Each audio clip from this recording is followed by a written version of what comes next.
अस्सलाम वालेकुम दोस्तों, मैं सैयद वसी और आप सबका स्वागत है मेरे चैनल पर। वैसे तो रमज़ान शरीफ का फर्स्ट क्वार्टर हो गया है और देखते ही देखते आने वाले 3 क्वार्टर्स भी हमारे हाथ से वैसे ही निकल जाएंगे।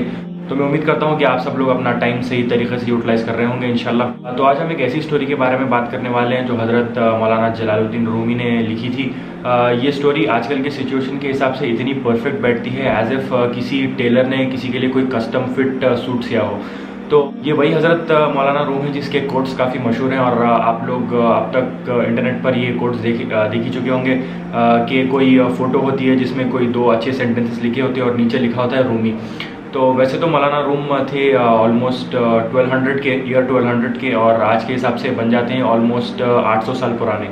तो अगर आप में से किसी के पास कुछ वक्त हो तो ऐसे बुज़ुर्गों के, ऐसे हस्तियों के किताबें पढ़ के देखिए तो आपको अंदाज़ा हो जाएगा कि उनकी मेंटालिटी में और हमारी मेंटालिटी में कितना ज़मीन आसमान का फ़र्क है। वैसे ही मौलाना रूम की एक काफ़ी फेमस किताब है जिसका नाम है मसनवी शरीफ।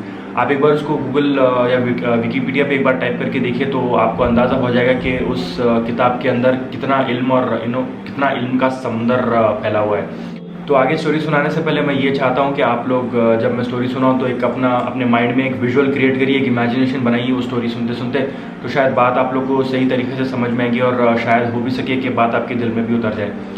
तो स्टोरी मौलाना रूम यूँ लिखते हैं कि एक शेर बकरियों के रेवड़ पर हमलावर हुआ। जो बकरियों का हर्ड होता है, पूरा झुंड होता है, उसके ऊपर उसने हमला किया। तो बकरियां डर के भागने लगीं जैसे वो यूजुअली डर के भागती हैं। और उन बकरियों में एक छोटा शेर भी रहता था जो बकरियों में रहता था और बकरियों के साथ वो भी डर के भाग रहा है।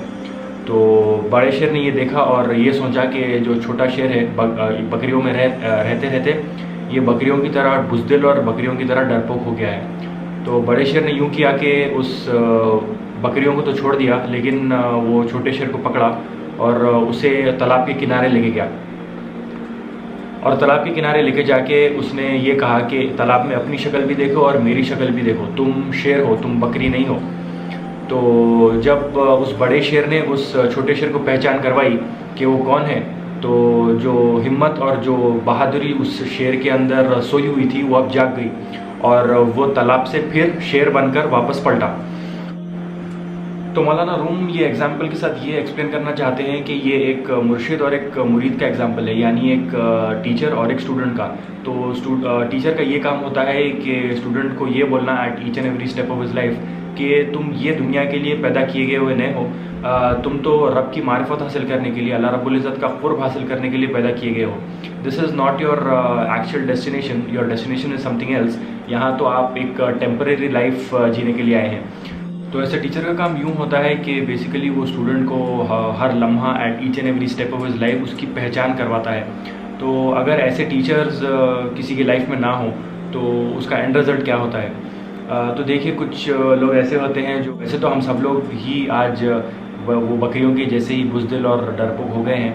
तो अगर ऐसे टीचर्स ना हो तो कोई ऐशो इशरत के पीछे भाग रहा है, कोई मालो दौलत के पीछे भाग रहा है, कोई नाच गाने के पीछे भाग रहा है। और आजकल का हिसाब तो ये हो गया है कि हमारे नौजवानों का कि सोशल मीडिया और गेमिंग के नशे में एकदम डूबे हुए हैं।